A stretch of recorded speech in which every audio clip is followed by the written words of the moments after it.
What if I told you that most of the pain, stress, and anxiety you feel every day comes from focusing on things that you were never meant to control? Think about it.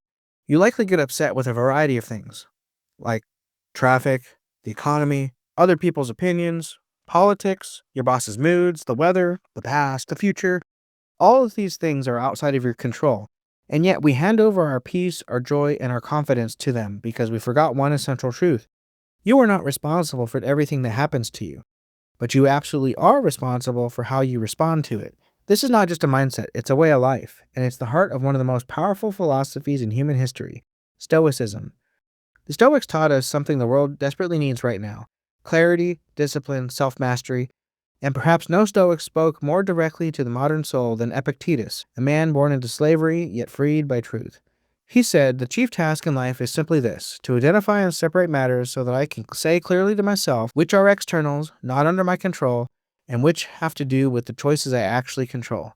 That, my friends, is the beginning of real power. Every time you worry about what someone else thinks or stress over things you can't change, you are giving away your most valuable asset, your mind and your power. The Stoics drew a line in the sand and said, "This side is mine, that side is not. What's mine? My thoughts, my choices, my attitude, my values, and my response. What's not mine? Everything else." And yet, most people live their entire lives backwards, obsessing over everything they can't control and ignoring the one thing that they can.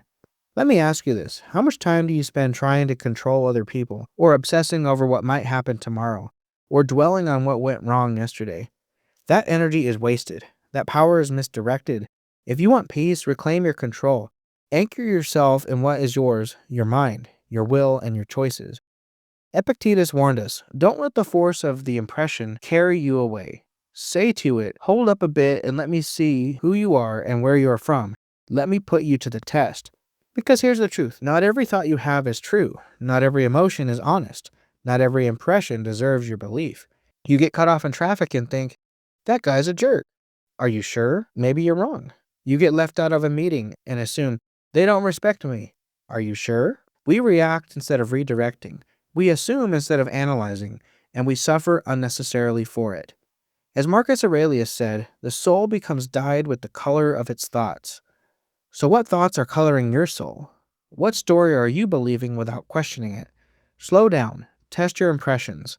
Choose your response with intention, not impulse. Epictetus gave us another incredible image.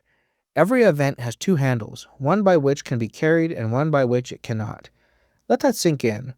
Life will hand you adversity, challenges, and injustice. But every situation comes with two handles. One makes it heavier, and the other gives you strength. Let's say your coworker undermines you. One handle says, they're a backstabbing traitor.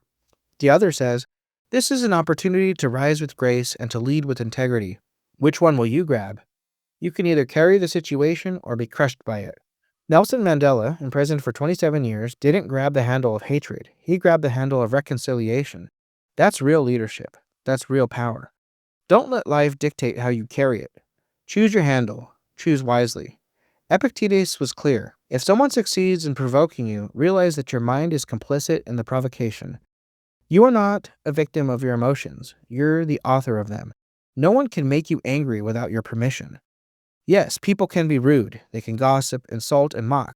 But your reaction, that's yours. You can choose to pause. You can choose to breathe. You can choose to walk away. You can say, not today. My peace is too expensive to sell for pennies. As Viktor Frankl, Holocaust survivor and psychiatrist, once wrote, between stimulus and response there is a space. In that space is our power to choose our response. In our response lies our growth and our freedom.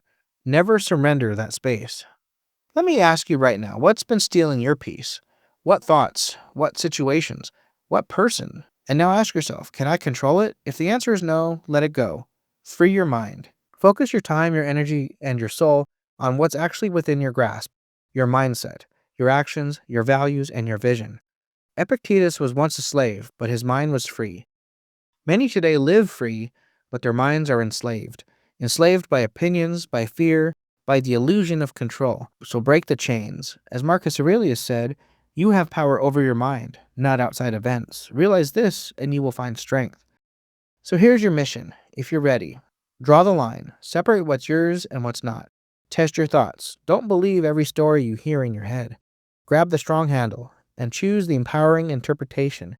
Refuse offense and keep your peace no matter the chaos around you.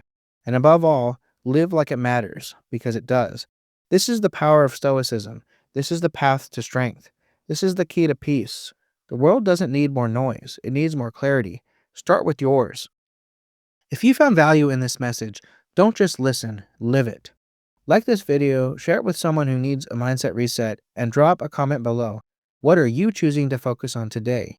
Until next time, control your mind and control your life.